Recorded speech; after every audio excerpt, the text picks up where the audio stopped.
Doesn't matter, you look like shit anyways. You look like you just gave up. What is good, people? It's your boy, Dan, back with another video. It's been a fat minute. PHNF. PHat. This video, it's gonna be a little different. It's about clothes. Today's video, it's gonna be me showing off 5 DIY / altered pants that I have made in the past month, 2-month period. So first, I'm gonna show off the pants, tell you what I did to it, why I did it, and then you're gonna see the on body, and that's basically the video. So let's just go get into it. So first off, it's more of an alteration. We have these Wrangler fleece-lined cargo pants. So for this guy, I found these at a thrift store for like $4, $5, I forget how much, upstate Woodstock, and they are lined with a brown fleece, and I was like, these are clutch for the winter, super cozy and warm, but the only thing was, it was like a 9-inch leg opening. It was humongous, so I was like, I can't have that, I can't wear that. So I chopped it down to about a 7-inch leg opening and just tapered the hell out of it, and that's basically it. I just wanted to alter it. Got cargo pockets on each side, and then you got the back patch pockets. I really love the way they sit on my combat boots, not the black leather ones, the Rothko ones.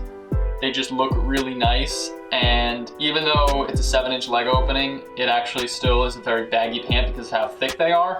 That fleece, the fleece lining, it just makes it a lot bulkier, so it's not really a skinny pant whatsoever. So next up for the alteration side, more kind of going towards the DIY, we have these black Calvin Klein pants, chino pants, that I also got from a thrift store for like $4. I really liked the color, and I was looking for a black pair of pants that I could actually cut up and sew, but I actually decided not to do that with this one. First off, they were a size 34, and they were extremely wide. I'll throw up a picture of what they looked like. I think this is actually a nice, like, clean, and a little more dressed up of a pant. I wear these a lot when I'm like going out to dinner and stuff.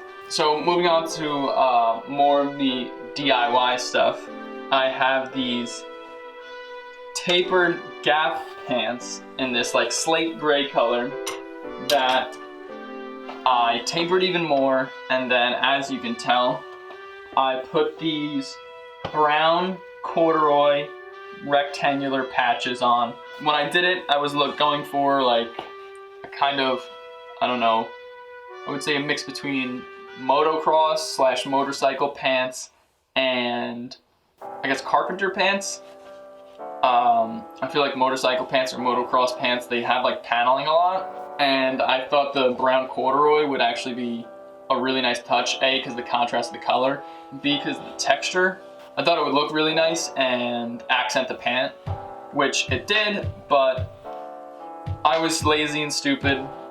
I tapered the pant first, and then I put the patches on, which I should have done it simultaneously because I didn't sew these down. I used fabric adhesive, which if you don't use fabric adhesive ever, it makes the pant or the fabric stiffen a lot. So they are kind of stiff. They're not as drapey as they used to be or could be. They're a size 34 length, so they stack really nicely.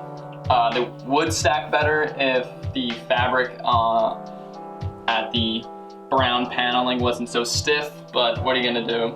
I still have the other leg of the corduroy pant that I cut up, so I'm not too worried about it. For a first try, I thought it was actually really good, and I think they look really sick. So next up, we have these LL Bean cargo pants. Now, looking at the top half, you can't really see anything different with them. They just look like regular pants. I did do a taper like I always do.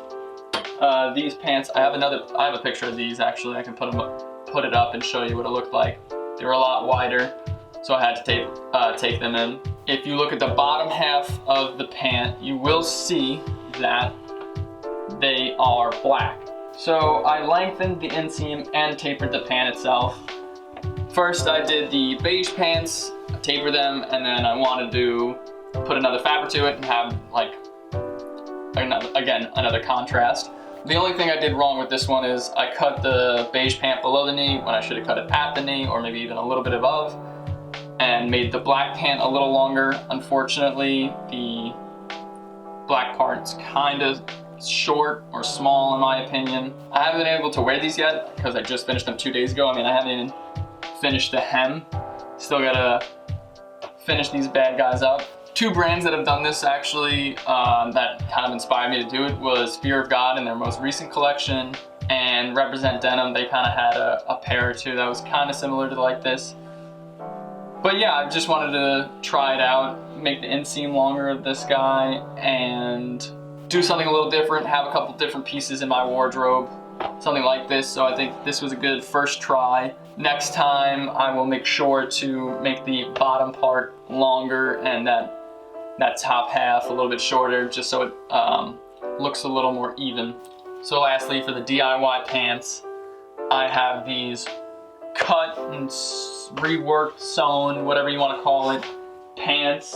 You might have seen something like this from Sanjeev. That's actually where I got my inspiration from. Years ago, he made, I think, Vetmont pants, or Vetmont styled pants, where he took either white and black or black and gray pair and did kind of the same thing. More recently, he's had the Levi Reworn kind of collection that he just dropped. I did make these before that collection dropped, I will say that.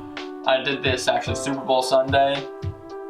I think his collection dropped a week after? I don't know. But I definitely took inspiration from him. The difference between his pair and my pair is I wanted mine to be a lot busier for some reason. So the way I made it busier was I basically took 2 pairs of cargo pants, cut and sewed them together. For the outer layer, you have this grayish beige colorway, and then on the inside, you have this olive green. The olive pair was a size 34, and then the beige pair was a size 38. I saw these beige pants about 3 weeks ago, and I was like, I need these. I gotta figure out how I can wear them. So I bought them, and I was like, I don't know what I'm gonna do with them, but I'm gonna try to wear them. At first I was thinking about just like trying to take them in somehow, and just wasn't working out. I mean, they were huge on me. I could fit 2 of me in one leg, you know? Eventually I was like, I was in the thrift store and I was like, boom. I saw the green pair and I was like, I'll just cut and sew them together. Like, why not? And they turned out awesome, actually. They took about 2.5 hours to make because they both were so wide. I just had to keep like cutting and cutting and cutting and like slimming them down and slimming them down. And they're still the tiniest bit baggy for me, but they still look so sick. Just to ramble about some of the details, you have pleats at these thick belt loops. The right side's got that D-ring. You have 2 cargo pockets on the left leg. You got seams everywhere. On the right side, you just have the 1 cargo pocket, and then on the back, you have these like Velcro pockets that are like slant pockets. It's actually really cool. I've never seen that before. So then you have this thick twill tape on the back for your tools, I'm assuming. I don't know, they kind of lost me with that one, but it's still a nice little detail. So as you can tell, the pants have 2 different inseams. The beige is longer, green's shorter. When I was making them, I was like, I'll just even them out if I have to. But after finishing sewing them, I was like, I really dig the asymmetrical look of them, and I decided to keep it. I think it looks really nice on like either Chelsea boots or the combat boots. Really nice. I love how these came out. I couldn't be any happier. And that concludes the video. Thank you for watching. If you've made it this far, give it a like. Please subscribe. Feed my ego. Follow my Instagram, follow my Twitter, DANVERHEY. It's down in this description. Comment down below which pant you liked the best. For me, it's definitely the last pair. But yeah, that basically concludes the video. If you like these videos, let me know. I'll keep churning out some more DIY videos and showing off the stuff that I make and stuff I create. And that's about it. So I'll see you in the next video. Take care. Peace.